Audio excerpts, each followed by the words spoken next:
Iglesia Bautista Pacto de Gracia, Temuco. El sermón del día de hoy se titula Orden sin cadenas, rechazando la falsa unidad cristiana, basado en Gálatas capítulo 2, versículos del 6 al 10. Les invito a leer. Pero de los que tenían reputación de ser algo, lo que hayan sido en otro tiempo, nada me importa, Dios no hace acepción de personas. A mí, pues, los de reputación, nada nuevo me comunicaron. Antes, por el contrario, como vieron que me había sido encomendado el evangelio de la incircuncisión, como a Pedro el de la circuncisión, pues el que actuó en Pedro para el apostolado de la circuncisión actuó también en mí, para con los gentiles, y reconociendo la gracia que me había sido dada, Jacobo, Cefas y Juan, que eran considerados como columnas, nos dieron a mí y a Bernabé la diestra en señal de compañerismo, para que nosotros fuésemos a los gentiles y ellos a la circuncisión. Solamente nos pidieron que nos acordásemos de los pobres, lo cual también procuré con diligencia hacer. Que el Señor añada bendición a la lectura de esta porción de su palabra. El propósito de este sermón es que sepamos qué es y en qué está fundamentada la unidad cristiana, de tal manera de que podamos vivir conforme a ella y no caer en una falsa unidad que después nos aleje del Señor. Esto es relevante para todos los cristianos, todos los creyentes, porque toda iglesia cristiana con algún sentido de fidelidad, aunque sea pequeño, promueve la unidad cristiana. Se entiende que la unidad cristiana es fundamental para la iglesia del Señor. Y la pregunta es, ¿cómo experimentamos esta unidad? En primer lugar, en que nos reconocemos como miembros de una misma familia espiritual encabezada por Cristo. Esto es una expresión de la unidad. También en que nos llamamos hermanos en Cristo. En segundo lugar, en someternos juntos a una misma autoridad, que es la palabra de Dios. Y esto es lo que expresamos cuando decimos, vamos a ver qué dice la Biblia cuando tenemos una tensión, una conversación difícil o una decisión también pastoral. Y en tercer lugar, en compartir una misma misión de hacer discípulos, de ir a evangelizar, de trabajar juntos, aunque seamos de contextos distintos, esta unidad existe.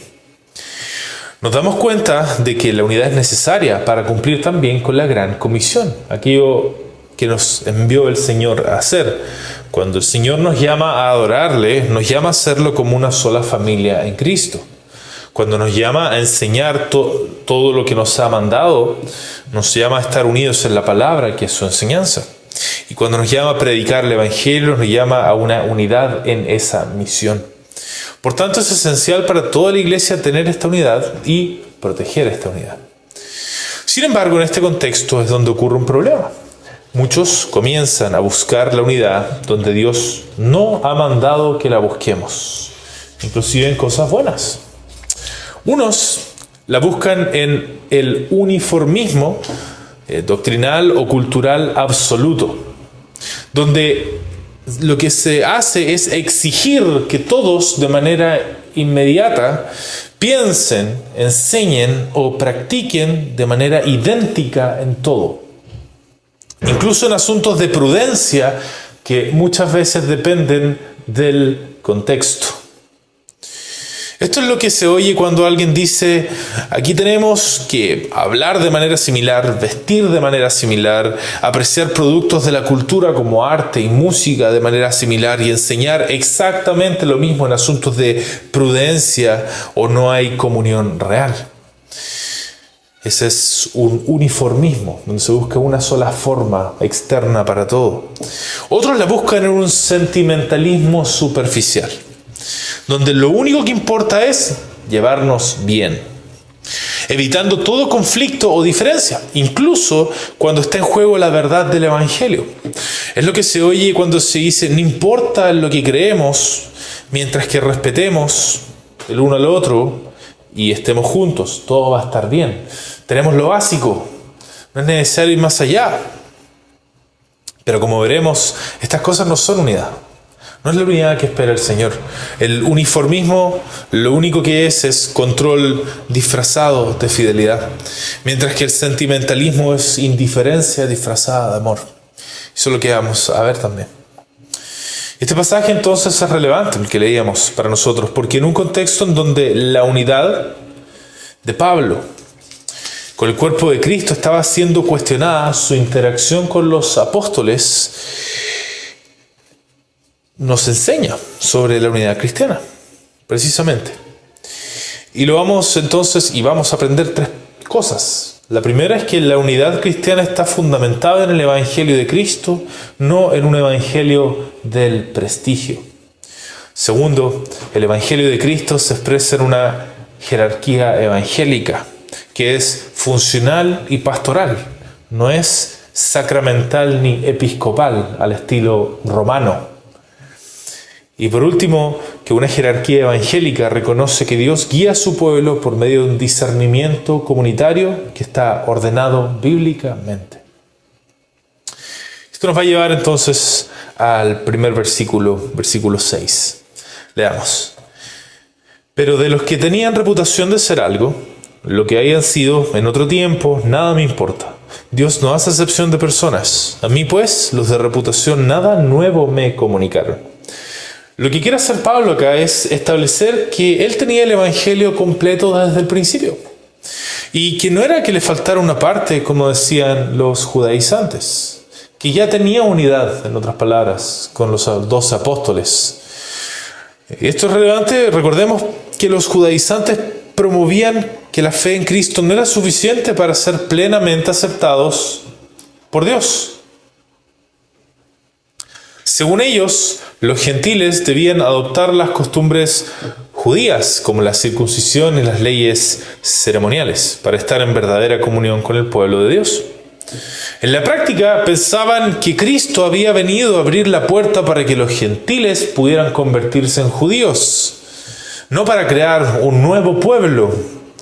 Por un lado, reconocían que Dios ya no exigía pertenencia étnica como base de la elección.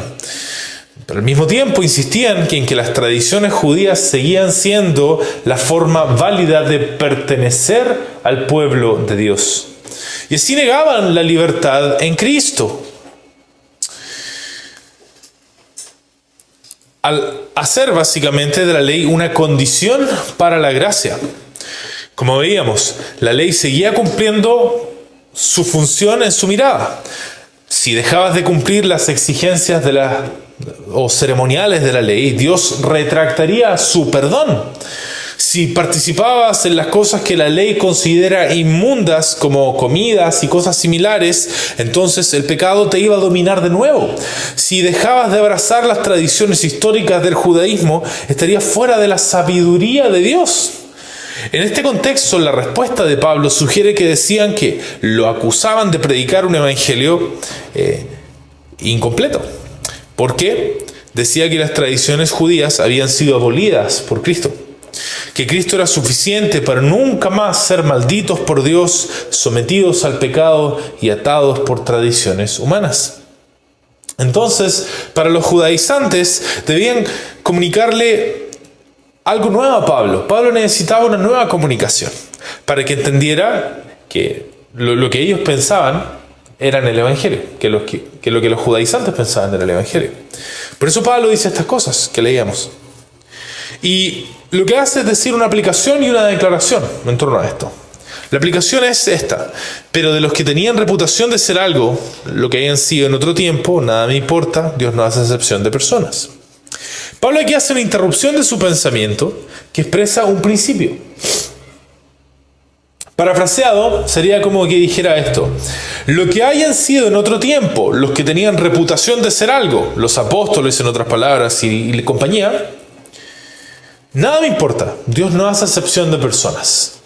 En otras palabras, lo que los apóstoles o aquellos que acompañaban a los apóstoles hayan sido en otro tiempo no es relevante para Pablo en este asunto y no debería ser relevante para el argumento y el punto crucial aquí. La razón por la que no es relevante es que Dios no hace excepción de personas cuando se trata del llamado.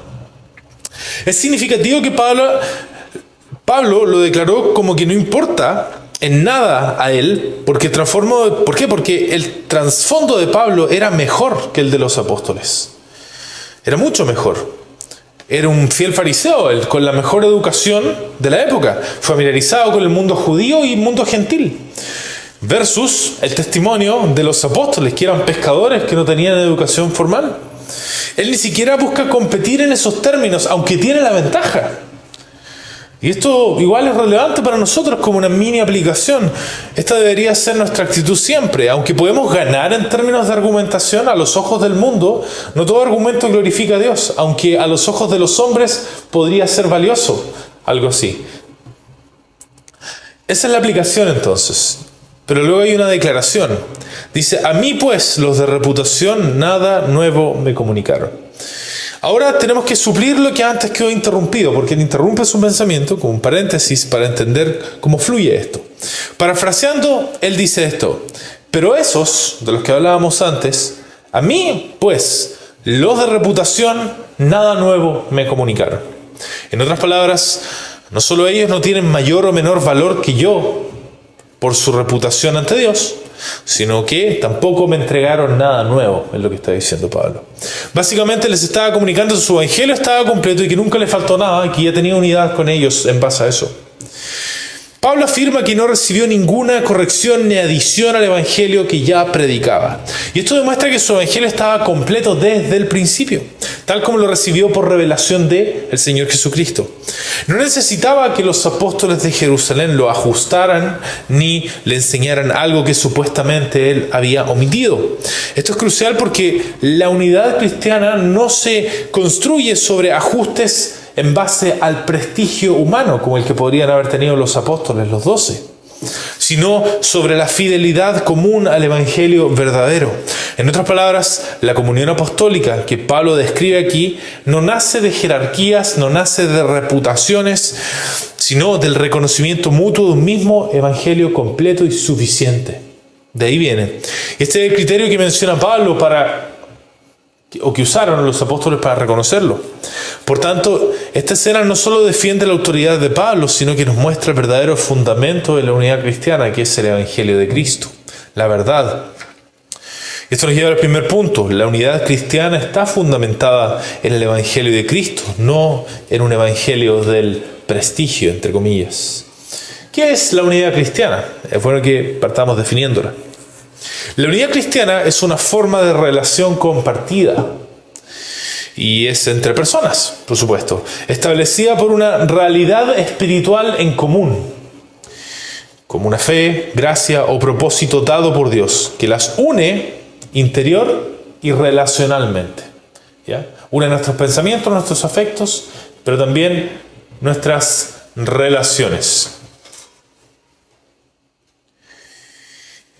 Y específicamente la unidad cristiana se distingue por estar fundada en el Evangelio de Cristo, producida por el Espíritu Santo, normada por la palabra de Dios y expresada en amor, en obediencia y misión compartida entre los creyentes verdaderos, como hablamos en el principio, que se experimentaba la unidad cristiana.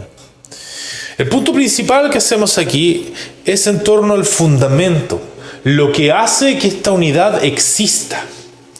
Lo que decimos es que el evangelio de la libertad de Cristo es lo que hace que esta unidad exista. Sin este evangelio que el apóstol defiende, no puede haber una unidad cristiana real. Seamos más específicos con esto, sí. Haciendo una pregunta. ¿Cuándo hay unidad cristiana en una iglesia? Y la respuesta es cuando los miembros de esa iglesia creen sinceramente en el mismo evangelio de Cristo. Pero con esto no queremos decir el evangelio de manera genérica, sino que específicamente a lo que se refiere Pablo en la carta con el evangelio. Aquí el mensaje de libertad de la maldición de la ley, del poder del pecado y de las tradiciones de hombres. A ese evangelio nos referimos. En otras palabras, cuando en una iglesia todos los miembros tienen una fe viva que refleja en lo concreto que tienen esa libertad triple, ahí es donde hay unidad cristiana real. ¿Y qué significa esto? ¿Qué significa la unidad, por ejemplo, bajo la libertad de la maldición de la ley? Esto es cuando la iglesia afirma que todos los creyentes son plenamente aceptados por Dios solo por la fe en Cristo, sin exigir obediencia a reglas, ritos o estándares humanos como una condición para pertenecer al pueblo de Dios. Y esto es fácil. Esto lo vemos en la mayoría de iglesias reformadas y hasta aquí normalmente hay suficiente discernimiento. Ya lo hemos mencionado esto antes. Normalmente, obviamente, hay iglesias que se hacen llamar reformadas donde esto ni siquiera está presente, pero no vamos a tocar esas. Pero estas últimas dos, la unidad bajo la libertad del dominio del pecado y de las tradiciones de hombres, es ahí donde muchas veces está el error. Cuando una iglesia camina junta en santidad real, entonces, transformada por el Espíritu según la palabra, y no bajo una uniformidad artificial, ni bajo formas externas que se imponen como una señal de espiritualidad, decimos que hay unidad en torno al dominio del pecado. Unidad cristiana bajo la libertad del dominio del pecado. ¿Ya? Nos referimos con esto a cuando se imponen como reglas de santidad para que no exista el dominio del pecado en el corazón, ciertas normas de vestir, ciertas normas estéticas que deben cumplirse, cosméticas, etc. No como mera prudencia, insistimos en esto, sino como para dominar el pecado como algo universal. Y por último, ¿cuándo tiene unidad bajo la libertad de las tradiciones de hombres? Cuando la iglesia se sujeta solo a la autoridad de las Escrituras y no permite, y esto es fácil decirlo por cierto, pero en este caso tiene que ser concretado, y no permite que costumbres, estilos o estructuras humanas definan quién pertenece o quién es fiel a la comunión cristiana. Y nuevamente estas tres cosas van juntas, y no se puede tener una sin la otra. No se puede. No son tres tipos distintos de verdad, son tres manifestaciones de una misma realidad evangélica, espiritual. No se puede tener una sin las otras porque todas brotan del mismo evangelio de Cristo. Todas lo hacen. Si una iglesia afirma que la justificación es por la fe, en otras palabras, que nos libera de la maldición de la ley, Cristo por su obra, pero vive bajo prácticas externas impuestas o exige formas uniformes para la aceptación, entonces niegan la práctica en lo que afirman esa doctrina. Si una iglesia busca la libertad frente a tradiciones humanas, pero tolera el pecado o descuida la santidad, entonces no vive en la libertad del Espíritu, sino en una autonomía disfrazada de libertad. Si una iglesia promueve la santidad práctica, pero no predica el evangelio de la gracia, entonces termina cayendo en un moralismo o un legalismo disfrazado de fidelidad. Que el Señor nos libre entonces, hermanos, de caer en buscar nuestra unidad en el evangelio del prestigio o quizás en el evangelio de la cordialidad. Son dos nombres que son útiles en este caso. ¿Por qué? Bueno, ¿qué es el evangelio del prestigio? ¿A qué le llamamos eso? Es la falsa idea de que la unidad cristiana depende de la autoridad humana, del reconocimiento de ciertos líderes o de pertenecer a una tradición con un peso histórico o cultural. En este error la comunión se basa en la reputación, el linaje del ministerio de alguien o el grado de influencia, pero no en la fe en común en Cristo. También está el evangelio de la cordialidad. Es la falsa idea de que la unidad cristiana consiste en evitar conflictos, mantener las buenas relaciones y llevarse bien aunque se niegue la verdad del evangelio. En este error la comunión se basa en el afecto humano, en la armonía superficial y no en la verdad compartida que transforma. Entonces, ¿qué importa si hoy en día se nos imponen algunas tradiciones humanas? Si tenemos esta otra cosa y tenemos buenas relaciones y por lo menos en palabras decimos que hay libertad de la maldición de la ley, por ejemplo. Ese es el evangelio de la cordialidad. Pero queridos hermanos, entonces debemos salir de estas cosas, de tener una unidad basada en estas cosas. No podemos unirnos en base al evangelio del prestigio en Cristo. Como hemos dicho, nos alineamos con una cierta tradición, pero esa tradición para nosotros es solamente referencial. Es una referencia nomás. No se constituye como una autoridad en sí misma la tradición. Y de hecho la misma confesión de 1689 lo dice, que no es una autoridad en sí misma, sino que nos apunta al Cristo revelado en la palabra. Y nos sometemos a ella solo en cuanto apunta al Cristo revelado en la palabra. Nada más. Lo mismo pasa con los líderes de la iglesia local también. o pastores respetados en iglesias hermanas. No tienen una autoridad de por sí como personas y por tanto nuestra unidad no puede estar basada en nexos con ellos. Nos sometemos a la sabiduría que pueden darnos solo en cuanto nos apuntan ¿a qué? Al Cristo revelado en la palabra. Por tanto, no podemos decir, nos unimos en que todos valoramos los nexos con iglesias prestigiosas, en lo reformado y en que valoramos a estos teólogos y tenemos estos nexos en particular. No. Cabe destacar que estas cosas pueden ser perfectamente el fruto de una unidad verdadera, pero no pueden ser la base de la unidad. No pueden serlo. Y esto es importante porque cuando la tradición o los nexos violan la libertad, debe primar la libertad, no la tradición. Cuando el evangelio del prestigio, del cual estamos hablando, basado en la autoridad o prestigio de alguna entidad, viola la libertad de la maldición de la ley, cuando se da a entender que alguien es más aceptado por Dios si pertenece a cierta tradición, escuela teológica o red de iglesias aceptadas, así la comunión depende del nombre que llevas, no de la fe en Cristo. Cuando viola la libertad del dominio del pecado, cuando produce miedo a disentir o a caminar con libertad delante de Dios por temor a quedar mal con líderes influyentes o grupos reconocidos.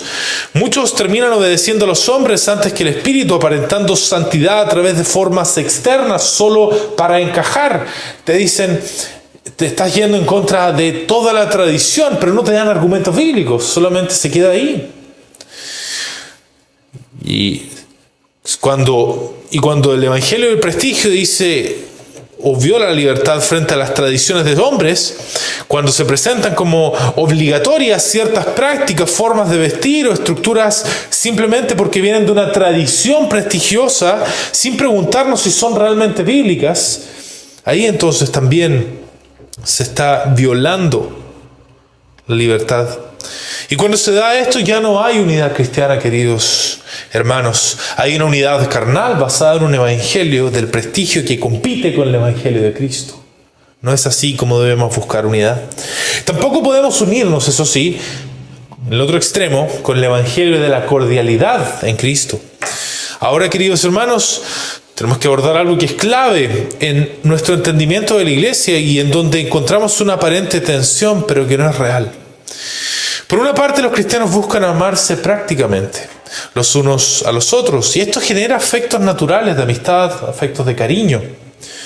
Pero nuestra unidad no está en estos afectos y en este cariño. Y esta parte es clave, no está ahí. De otra forma, la unidad cristiana sería la unidad de un club social que se basa en esas cosas. No, mis queridos hermanos, el evangelio de Cristo, esa es la base de nuestra unidad. Es importante porque cuando nuestras relaciones fraternales violan la libertad, debe primar la libertad, no las relaciones, si queremos que siga habiendo unidad. Cuando el evangelio de la cordialidad viola la libertad de la maldición de la ley, cuando se evita hablar con claridad del evangelio por miedo de incomodar, por ejemplo, o dividir, se prefiere llevarse bien antes de predicar que solo por Cristo somos aceptados, no por obras ni por ser buenas personas. Cuando el evangelio de la cordialidad viola la libertad del dominio del pecado, cuando se deja de confrontar el pecado, se deja de confrontar el error con tal de no perder amistades. Así se tolera que las personas sigan atadas a ciertos hábitos o costumbres e incluso formas externas que parecen piadosas, pero que no nacen de una obediencia sincera al Señor. ¿Cuándo viola este evangelio también la libertad frente a las tradiciones de los hombres? Cuando se decide no tocar temas importantes como el orden bíblico en la iglesia o la fidelidad doctrinal para no causar roces, dejando intactas tradiciones humanas que pueden estar plantadas desde hace mucho tiempo en la iglesia y que ya no ayudan, pero que nadie se atreve a cuestionar por el bien, entre comillas, de la unidad. Cuando se da esto ya no hay unidad cristiana. Hay una unidad carnal basada en un evangelio de la cordialidad que compite con el evangelio de Cristo. Cabe destacar que estas cosas se disfrazan de unidad y aparentan serlo. Cuando tú ves a personas que se llevan bien y tienen cariño normalmente, de manera natural, como una reacción visceral, casi decimos, qué lindo esto, y es muy lindo y es muy bueno, por supuesto, y es algo que también Dios promueve Pero nuevamente, nunca debe convertirse ese afecto en la base de la unidad. Es una consecuencia, ciertamente, pero no puede ser la base. No, mi querido hermano, nuestra unidad esté basada en el Evangelio de la libertad en Cristo. Justificación, entonces, sin mérito humano, porque todos somos aceptados por Dios únicamente por la obra perfecta de Cristo. No por nuestros logros, no por nuestra tradición, no por nuestro esfuerzo. Nadie tiene más derecho a estar en la mesa del Señor que otro. Todos estamos allí solo por gracia. Por otra parte, decimos esto, tiene que haber una transformación sin uniformismo. Uniformismo nos referimos con ello a este ímpetu por buscar una sola forma externa que aplique para todos, parejamente, independientemente del contexto en el que vivan. Porque el Espíritu Santo santifica a cada creyente según su sabiduría y en su tiempo. No un molde externo es el que está ahí siendo impuesto.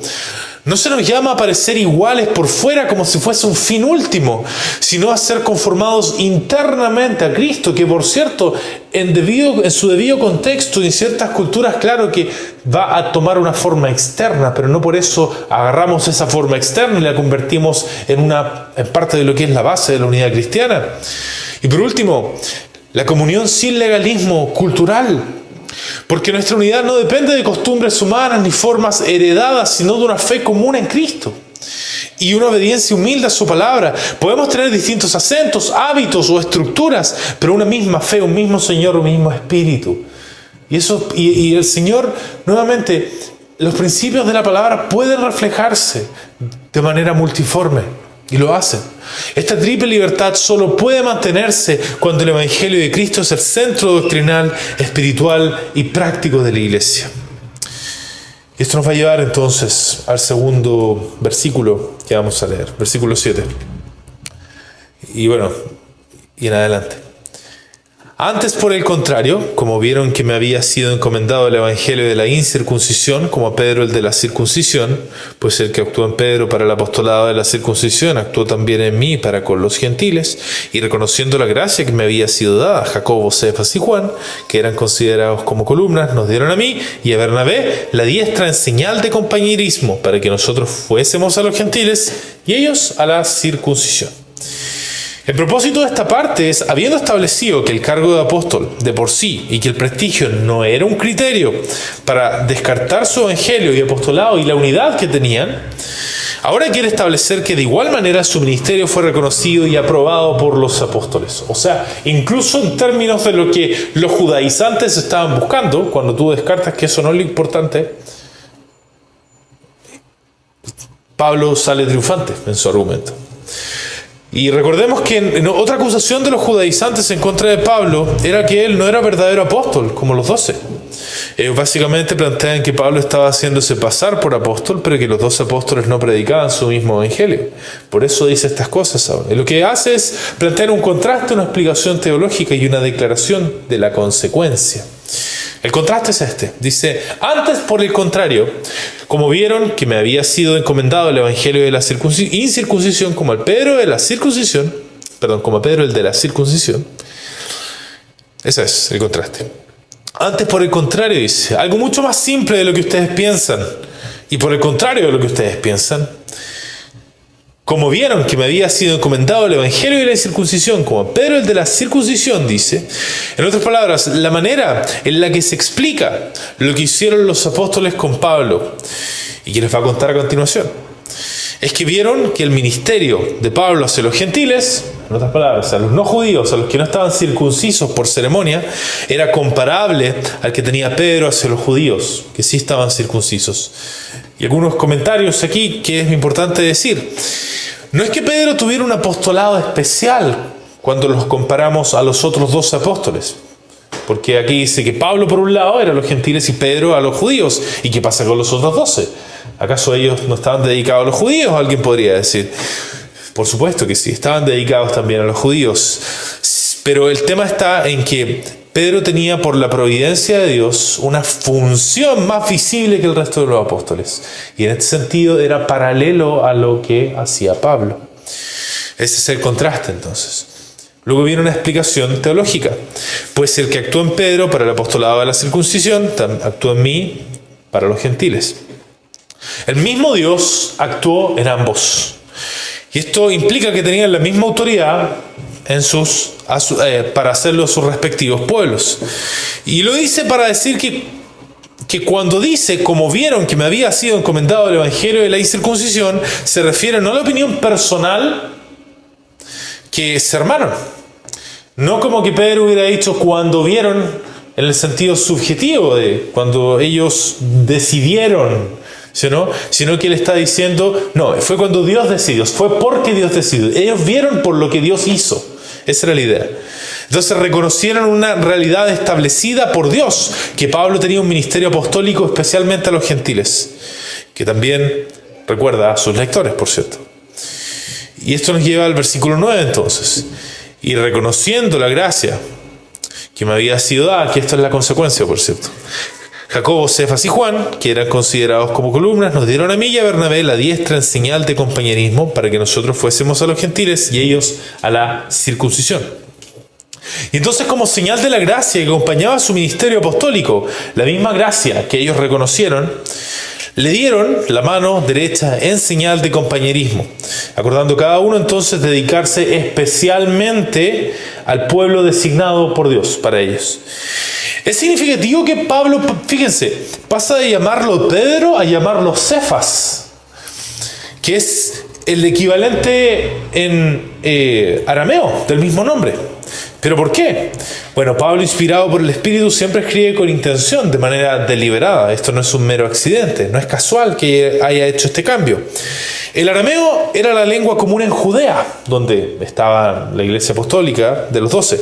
Y esto podía implicar un matiz irónico. Incluso Cefas, con todo su trasfondo judío, de hecho estaba de cierta forma referenciando muy posiblemente su trasfondo judío al llamarle Cefas.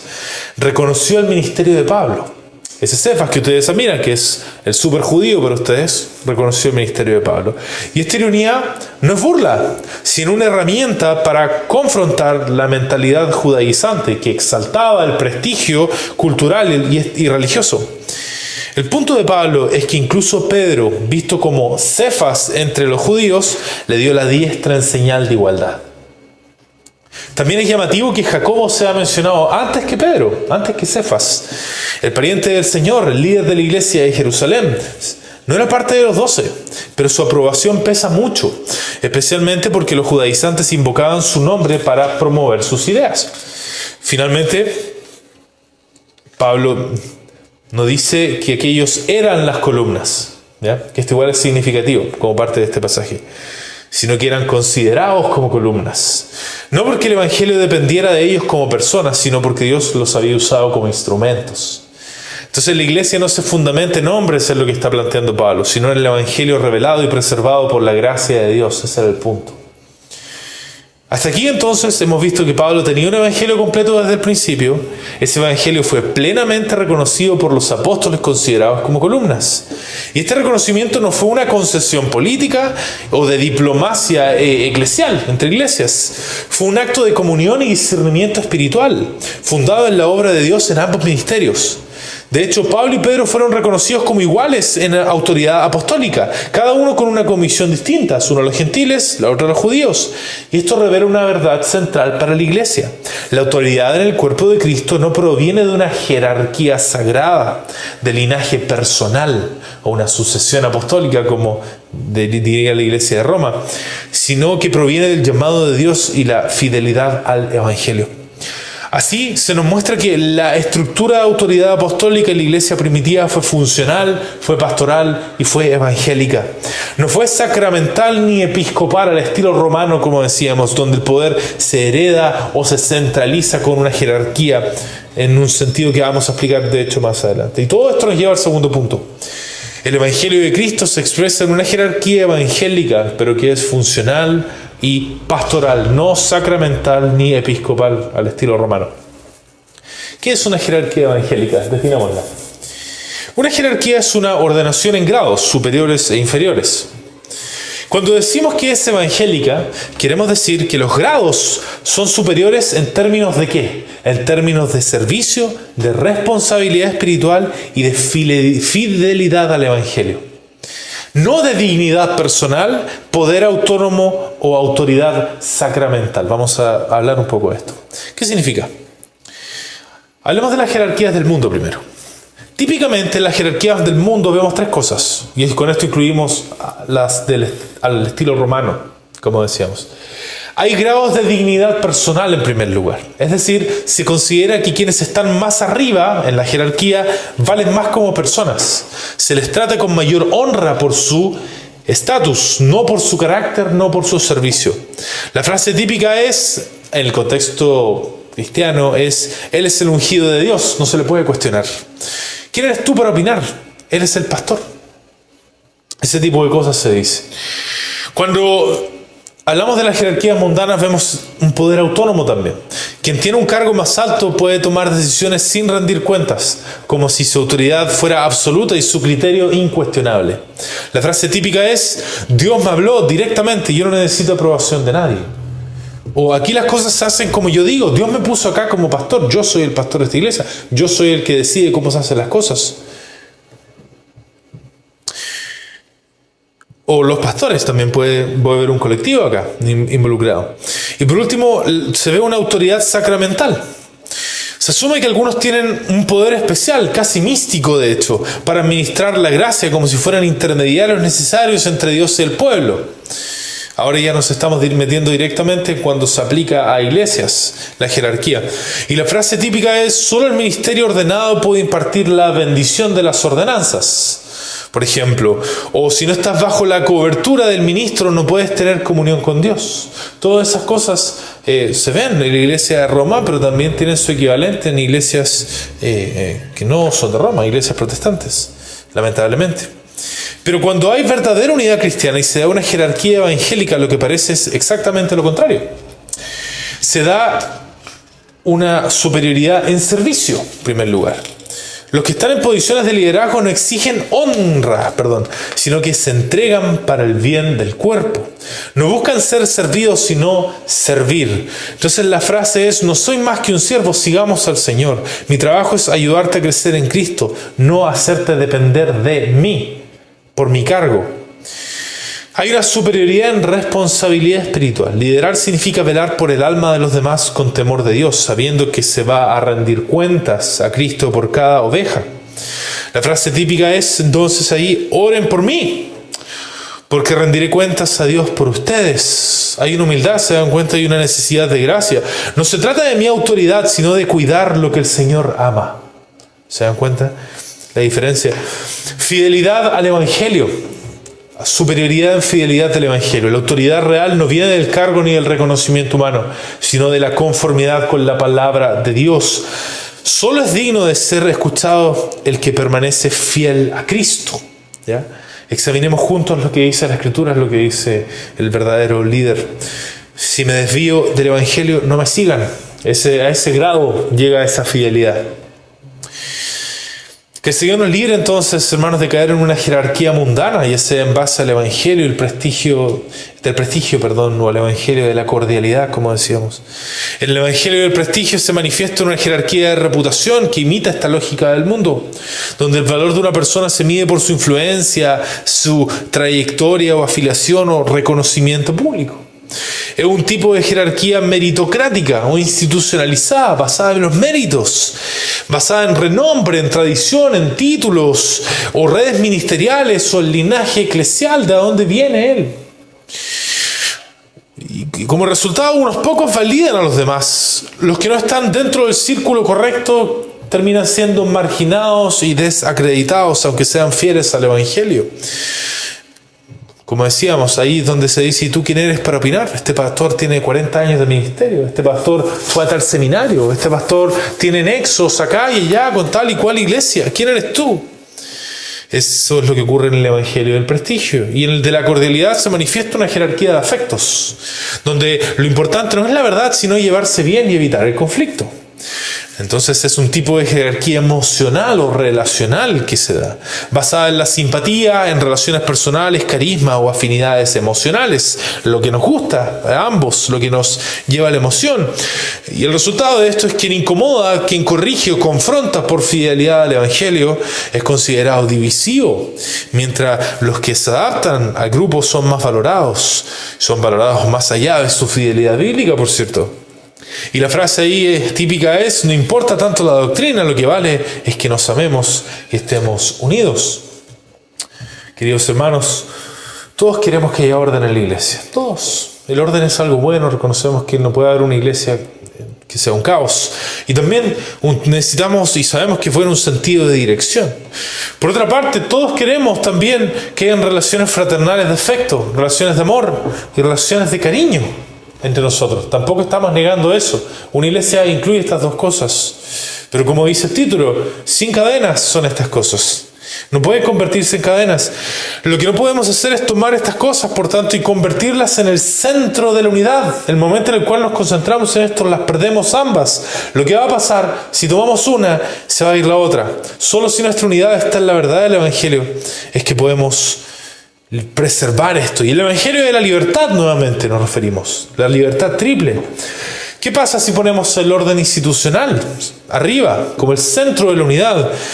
Si lo hacemos, si ponemos el prestigio, la trayectoria o la estructura de la iglesia como el centro, entonces cuando alguien discrepe por fidelidad a la palabra, será visto como una amenaza al sistema y se romperán las relaciones. Así de simple. Y si ponemos las relaciones afectivas como el centro, la simpatía, la buena convivencia y evitar conflictos, entonces no se podrá corregir el error ni confrontar el pecado sin parecer divisivos y se va a perder el orden verdadero. Solo el Evangelio puede sostener ambos lados a la vez. Porque une a la iglesia no por influencia, ni por el poder, ni tampoco por la simpatía, sino por una fe común en Cristo. Y de ahí fluye la influencia, y fluye la simpatía, pero basada en la verdad. Y por una libertad en común que nos permite tanto servir con orden, como amarnos con verdad. Y esto nos lleva entonces al versículo 10, para transicionar al último punto y conclusión. Solamente nos pidieron que nos acordásemos de los pobres, lo cual también procuré con diligencia hacer. El propósito de esta parte es enfatizar que su unidad no era meramente doctrinal, sino que práctica, y esa práctica no incluía circuncidar a nadie. Recordemos que los judaizantes promovían que los apóstoles de Jerusalén tenían un interés especial en la circuncisión. Ellos los ponían como parte de su bando. Y también no solo en la circuncisión, sino que en las costumbres judías. Así que lo esperable era que Pablo fuera corregido de su no promover la circuncisión y costumbres judías para los gentiles. Para nadie. Y lo hace con una declaración entonces Pablo, este énfasis. Y la declaración es la que leíamos: solamente nos pidieron que nos acordásemos de los pobres, lo cual también procuré con diligencia hacer. Lo único que pidieron fue que hiciera lo mismo que ya estaba haciendo, pero con los pobres. Era necesario este énfasis porque lo esperable para los judaizantes era que Pedro le encargara algo más que acordarse de los pobres, en lo que Pablo ya había estado haciendo, y que los judaizantes criticaban, por cierto, el ministerio de Pablo. Entonces que Pedro le dijera a Pablo: acuérdate de los pobres, en lo que está haciendo, era algo inesperado. Y hemos visto que los apóstoles no impusieron a Pablo prácticas judaicas como la circuncisión. Por el contrario, la única petición fue que continuara teniendo presente a los pobres. Y esto muestra que la unidad apostólica no era solo doctrinal, sino que también práctica, centrada en el fruto del Evangelio, no en ritos antiguos. Y esto es significativo. Y es significativo que los judaizantes esperaban esta corrección, pero no ocurrió. Lo que se pidió fue algo que reflejaba el amor cristiano y la justicia del reino, se pueden dar cuenta. Y todo demuestra un modelo de liderazgo evangélico. No uno basado en mandatos unilaterales, ni en jerarquías que en el fondo hacen referencia a la autoridad de uno, sino en el diálogo humilde, en el reconocimiento de la gracia ajena y en la obediencia común a la voluntad revelada de Dios. Y esto nos lleva naturalmente al tercer punto entonces. Una jerarquía evangélica reconoce que Dios guía a su pueblo por medio de un discernimiento comunitario bíblicamente ordenado. ¿Qué es esto? ¿A qué nos referimos con un discernimiento comunitario bíblicamente ordenado? ¿Qué es? Bueno, es donde el diálogo, el reconocimiento mutuo y la obediencia práctica a la palabra no se oponen a la unidad, sino que la expresan. ¿Ya? La expresan. Con diálogo nos referimos a esta disposición de hablar y escuchar con humildad, buscando juntos, la voluntad de Dios, no imponer ideas personales. El diálogo cristiano se da a la luz de las Escrituras, con oración y apertura a la corrección fraterna, siempre. Con reconocimiento mutuo nos referimos al acto de valorar los dones, el llamado y la obra de gracia en los demás, sin competencia, sin tampoco autoexaltarse a uno mismo. Valga la redundancia. En vez de jerarquizar por fama o antigüedad, entonces se afirma la obra de Dios en el otro. No andamos apelando entonces a la influencia en ese tipo de cosas. Y con obediencia práctica nos referimos a someterse juntos a lo que Dios ha revelado, no solo en palabras, sino en decisiones y acciones concretas. Esta obediencia no es forzada ni superficial, sino fruto del Espíritu y la convicción común. Y esto es lo que demuestra Pablo cuando él atiende la petición de Pedro de acordarse de los pobres. La pregunta clave que se hace aquí es: ¿cómo se ve un discernimiento comunitario bíblicamente ordenado? Para ir más a lo concreto. Bueno, en primer lugar, partamos con algunas características. Está dirigido por la palabra de Dios. La palabra es la norma suprema de juicio. Ni la mayoría de la congregación, ni tampoco el liderazgo pastoral puede establecer verdades o prácticas por encima de las Escrituras. A la ley y al testimonio, dice la palabra, si no dijeren, conforme a eso, es porque no les ha amanecido, dice. Dirigido por la palabra de Dios, entonces. Segundo, tiene que ser ejercido dentro del cuerpo, no en solitario. La congregación participa activamente en esto, porque el Espíritu habita en todos los creyentes y todos deben ejercer discernimiento. La membresía no es pasiva cuando recibe la palabra. Examina, pregunta, exhorta y responde a la palabra con obediencia y reverencia. Unos a otros, exhortados cada día, dice la palabra, y hablad verdad cada uno con su prójimo. Ya es relevante este punto, esta noción de ser bereanos, siempre siendo activos al escuchar la palabra. Se ejerce dentro del cuerpo, por tanto, y está gobernado por una pluralidad. Entonces, este es el tercer punto del discernimiento comunitario, gobernado por una pluralidad de ancianos fieles y falibles, no infalibles, fieles y falibles. El presbiterio, cuando hablamos de la pluralidad de pastores o ancianos, o el cuerpo de ancianos, gobierna con autoridad real, pero no absoluta ni tampoco inapelable. ¿Ya? Se puede apelar y no es absoluta. Su autoridad, nuevamente, es ministerial, no magistral.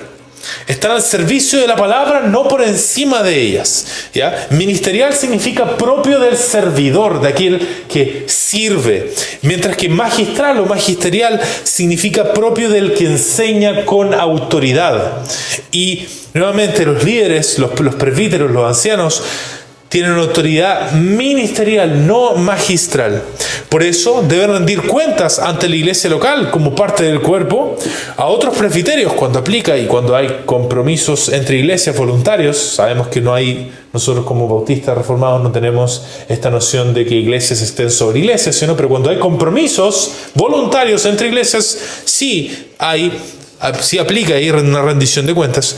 Y sobre todo, entonces hay una rendición de cuentas, al señorío de Cristo, a nuestro Señor Jesucristo, quien juzgará con justicia lo que se haga. ¿Ya?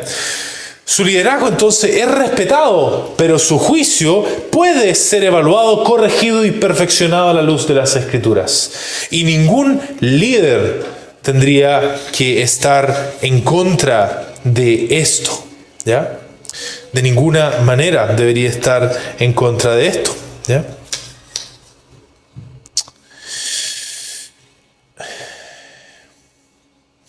Bien. En este sentido, con una actitud de siervos de la palabra, ¿qué hacen entonces ellos? Deben esforzarse por tomar en serio las dudas de la congregación en torno a la enseñanza, decisiones prácticas también, y responderlas con un reconocimiento de sus preocupaciones, teniendo simpatía. De otra forma, de facto, por sus hechos, están demostrando que no creen en una autoridad ministerial, sino que en una autoridad como de magisterio, ¿no? Una autoridad como el que enseña. Bien, no como un servidor. Queridos hermanos, entonces, ¿por qué a algunos les parece que esta forma es contraria a la unidad? ¿Por qué a algunos les parece que, en esencia, el diálogo, el reconocimiento mutuo y la obediencia práctica a la palabra se oponen a la autoridad? ¿Por qué alguien podría pensar eso? ¿Ya? En primer lugar, porque confunden la unidad con la uniformidad. Muchos creen que la unidad solo existe cuando todos piensan igual, actúan igual o aceptan sin cuestionar de manera inmediata.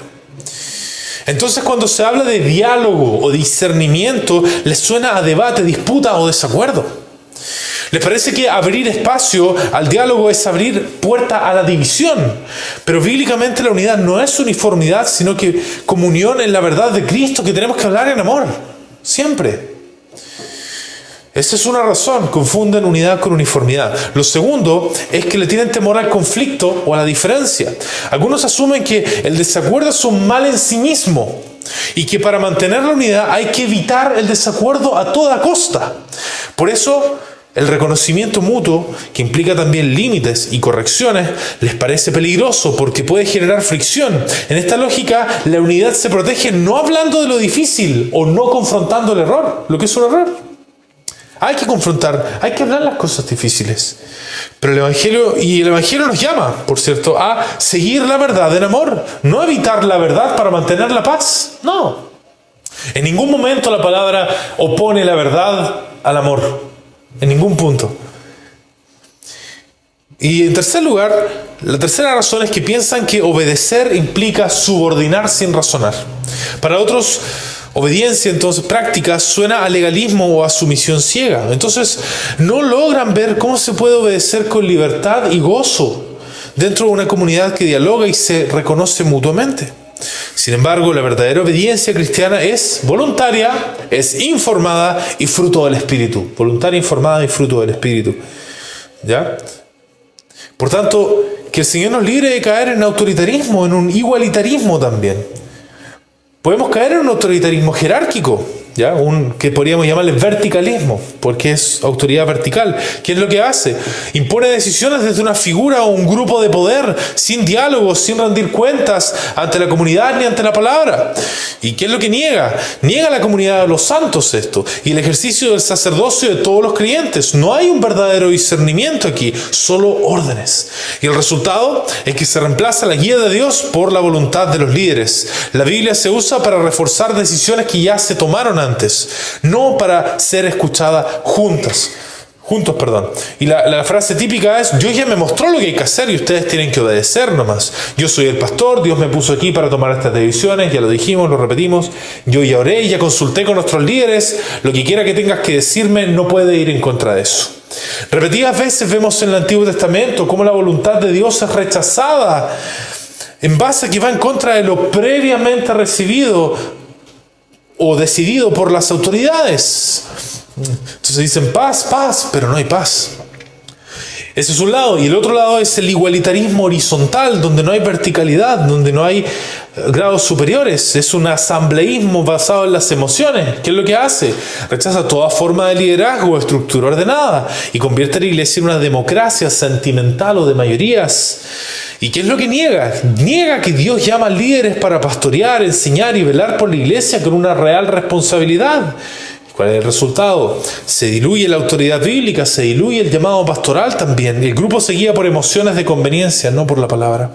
La frase típica es todos tenemos derecho a opinar, no hay que seguir a nadie.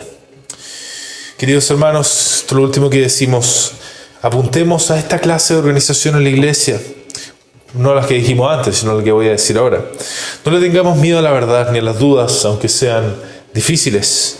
El Señor no espera de nosotros como iglesia que seamos uniformes a costa de la fidelidad a nuestro Dios. Pero tampoco el Señor espera de nosotros que tengamos un desorden, en absoluto. La clave está en la apertura al diálogo, reconocimiento mutuo y obediencia práctica. ¿Qué quiere decir esto? Primero, que los líderes deberían considerar las dudas de la congregación de manera seria, pero sin reducirse a eso, una tiranía de la minoría, en donde unos pocos no dejan que la iglesia avance. Eso es clave. Por otra parte, que la congregación debe someterse en buena fe a los líderes, pero sin reducirse a eso, una obediencia ciega, en donde todo lo que dice el pastor es correcto. No. Siempre debería primar un espíritu bereano, como decíamos, que quiere fundamentarse no en lo que dice la iglesia o la tradición o el pastor, sino que en la palabra del Señor en todo lo que hace. ¿Y cómo se logra esta armonía?